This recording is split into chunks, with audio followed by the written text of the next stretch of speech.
Good morning and welcome to Satellite Lake. Today what I got for you is a review of the JJRC H8C, the supposed SEMA X5C killer. What I'd like to do today is do a comparison of the two quadcopters together here. The SEMA the JJRC H8C is supposedly designed to correct some of the technical issues of the SEMA X5C. Most notably, its camera downward angle, the flight time that you can get with a battery while operating the camera, and the range of the quadcopter. Let me discuss what those might be for the X5C. The camera angle on the X5C is, as it comes, is naturally slanted downward. And the reason for that is to avoid propeller flicker from the sun on the lens of the camera. The distance between the camera and the propellers is only about a couple inches here. With that in mind, at low, when the sun is low in the sky, although we don't have sun today, it's an overcast day, but when the sun is normally low in the sky, propeller flicker, the shade from the sun onto the hitting the propeller and the shade of the propeller hitting the camera can create a flickering effect on the camera. The way SEMA overcame that issue is to point the camera downward so that you get a more obtuse angle on the camera face, and that reduces propeller flicker. The way that the JJRC H8C has corrected that issue is, first of all, they increased the distance from the propellers to the camera, lowered it. It's about 2.5–3 inches below the propellers. That creates a more acute angle on the face of the camera lens to reduce that flicker. And another thing is they increased the body width of the quadcopter so that they can use the bottom of the quadcopter as a shade to shade the propeller shadow onto the front of the camera lens. So that's one thing that they've done. The second thing that JJRC H8C has done is to increase the flight time, and they've done that, okay, with the let's go back to SEMA X5C, with the 500 milliamp 3.7 volt battery of the SEMA X5C. If you turn the camera on and leave it on in flight, it effectively decreases your flight time to about half. I only get about 3.5 minutes of flight time with the camera on, recording in flight, versus about 7 minutes if I just leave the camera off. Now, the way JJRC H8C overcame that is they've increased the battery size. Okay, they took about, what they essentially have done is took two of these batteries, these 3.7 volt batteries, and pancaked them together in series to create a 7.4 volt battery at 500 milliamperes. Now, most of this extra power is intended to power this camera, and indeed, when I do fly this quadcopter with this battery, I get about 5 minutes flight time with the camera turned on, vice 3.5 minutes with the SEMA X5C. So yes, that overcame that issue too. Now, the third issue that I still haven't verified yet is increased range. With my SEMA X5C with a standard controller, unmodified controller, I was getting about 70 to 80 meters. With a simple modification that I put on of a full wavelength antenna, I'm getting out to well past 100 meters, close to 200 meters actually, I'm thinking. But the JJRC H8C supposedly gets range out past 100 meters just with the stock transmitter, and I'm going to verify that today. Now let's look at the physical differences between the two. Again, the H8C is much more thicker quadcopter, and again, the reason being that they wanted to lower that camera to a lower position to reduce the propeller flicker. Another difference is the propellers themselves on these quadcopters. The SEMA X5C has a tapered cord blade. I'm trying to show that there. A tapered cord blade is intended to provide a constant lift along the blade's surface because of the varied air velocity that's hitting the blade as you go outward radially on the blade. The H8C uses a flat, more or less of a constant cord blade along the length, and they wanted to get more bite in the air to get more lift to lift this heavier quadcopter, mainly that heavier battery that's in this quadcopter. And finally, the third difference, or one more difference I wanted to talk about between the two, is the lighting on the two. This has very bright LEDs on each of the surfaces. Now that makes it great for night flying, but what I like about these LEDs is when the battery is low, they start to blink, and you can see them very easily in daylight. That's kind of a big difference between this. These also start to blink when the battery gets low on the SEMA X5C, but they're very hard to see in the daylight. So this one, you can see that you got a low battery from a very good distance, even in daylight hours. So I really like that feature on the two. And one more physical difference between the two is the gearing themselves. The SEMA X5C has much smaller gear, and it's plastic to plastic pinion and main gear. The JJRC main gear is also plastic, although it's a larger diameter. The pinion on the JJRC is metal. It looks like brass. Probably is brass. So, well, let's go look at the flying differences between the two. I'm going to start off with the JJRC H8C, and then I'm going to go back to the SEMA X5C to show the flying differences. So, let's go for a flight. Now, one thing to note is the connectors on the JJRC battery, 7.4 volt battery. They're very confusing. You know, which way does it go?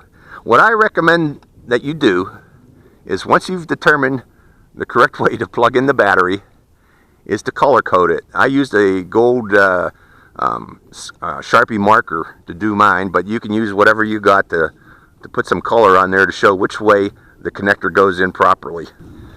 Okay, we got a slight breeze coming from the south here. Notice the LEDs on the quadcopter. I'm going to turn on my transmitter, bind it to the quadcopter, and also I'm going to make sure I select, I'm going to start with 25% mode. Now, to turn on the camera, you could either press the top button, and that takes a photo, or you can press the bottom button, and that starts the video camera on the left-hand controller here. Now, it's always a good idea to double check and look for that red light to verify that the camera is actually recording, and I don't see the red light. Okay. Now I see the red light. I don't know if you can see it, but it's off in the corner over here. It's recording though. Camera's recording. Also, I'm going to turn off the lights. I don't need them in daylight hours here. You hold down the left trigger button for 5 seconds, and that turns off the lights. Let's go for a flight.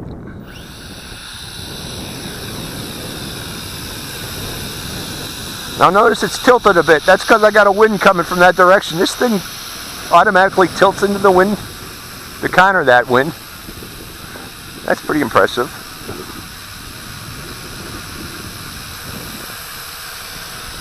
It's fighting the wind. Okay, let's go for a flight around the area at 25%.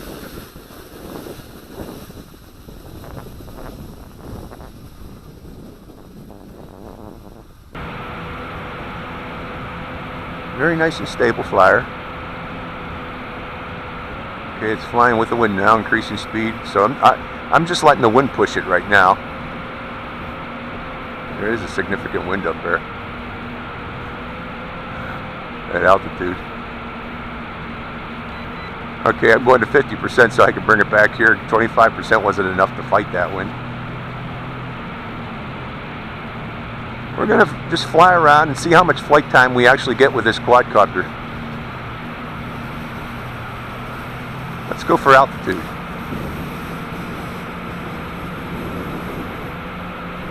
Okay, I'm climbing at 50% mode.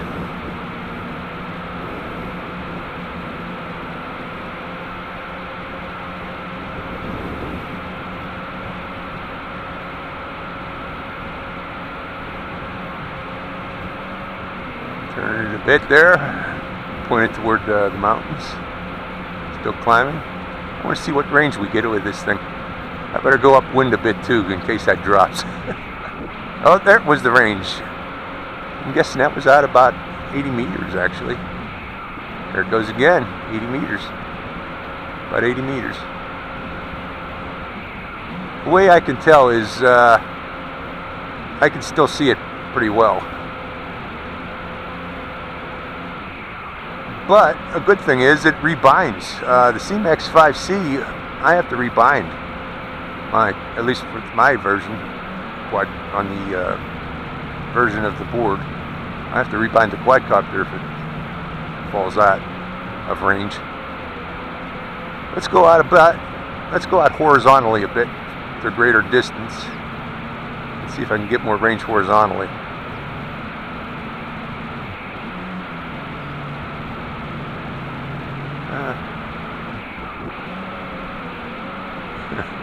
No?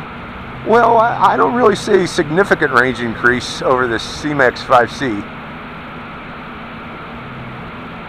I think that's a little bit of hype by the vendor.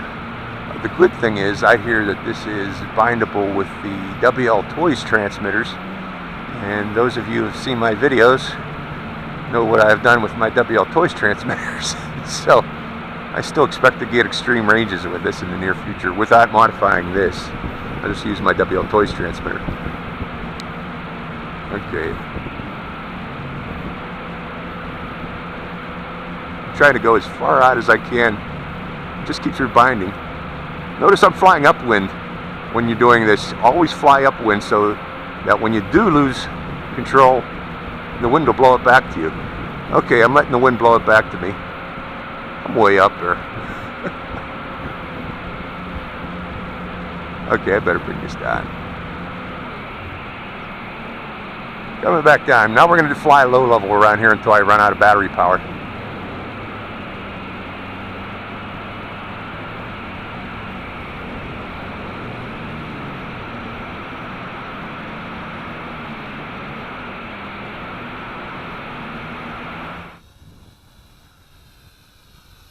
I'm not seeing any blinking on the lights. Let's fly around this area now.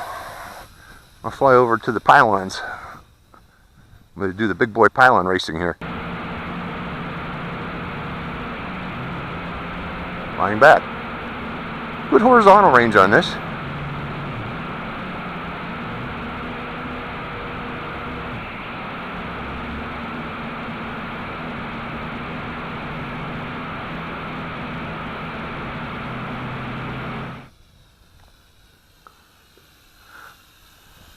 Grabbing into the wind.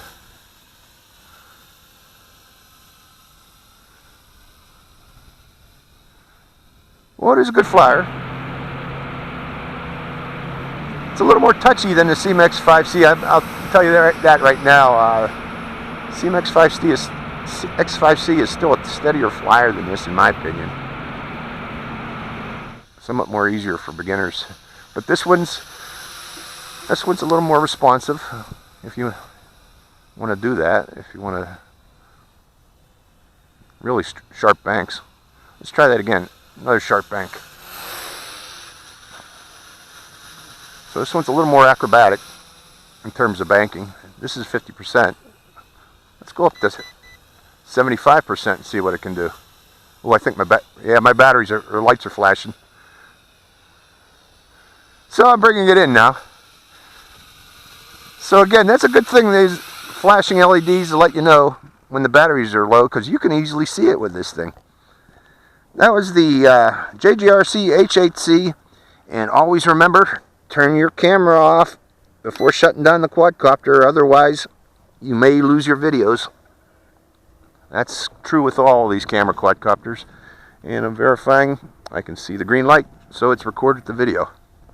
Okay, I want to do a quick comparison flight using the Syma X5C and its video camera to show the difference in video between the X5C and the JJRC H8C.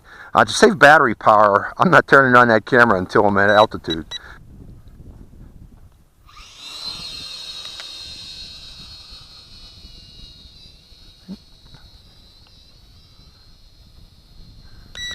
Okay, camera is turned on. This is what it looks like. JJRC or the Syma X5C camera.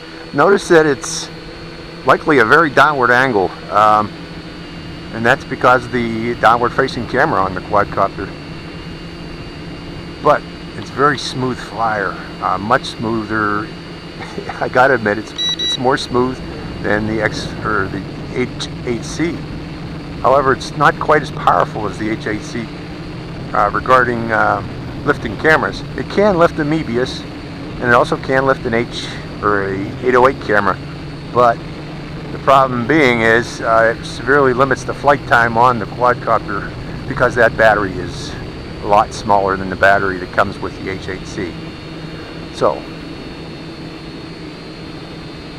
hope you enjoyed the flight. I'm going to bring it in now. I'm turning off the video. I think I made the point. I'm going to do one more loop around the lake here to show you the video.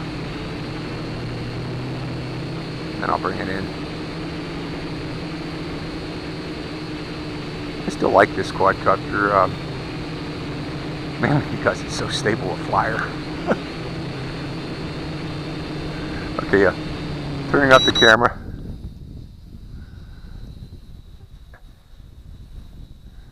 And just flying without the camera on. I'm going to bring it in closer. Let's see if I got enough battery power to show one more thing here. I got a wind at my back.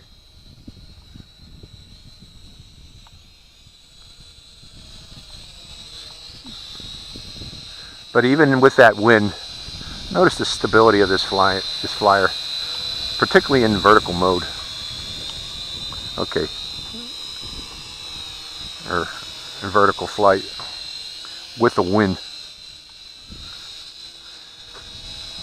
This is a much more stable flyer than the, well, keep in mind I'm flying in the wind here, but indoors, this thing just hovers in air, motionless, almost motionless in air when you're indoors. It's a great beginner's quadcopter, and there's no ifs, and, or buts about that.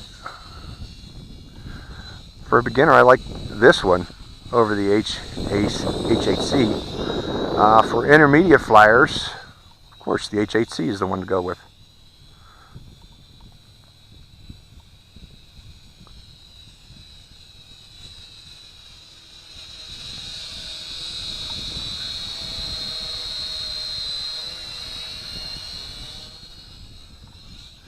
Okay. So, Quadcopter 101, signing out.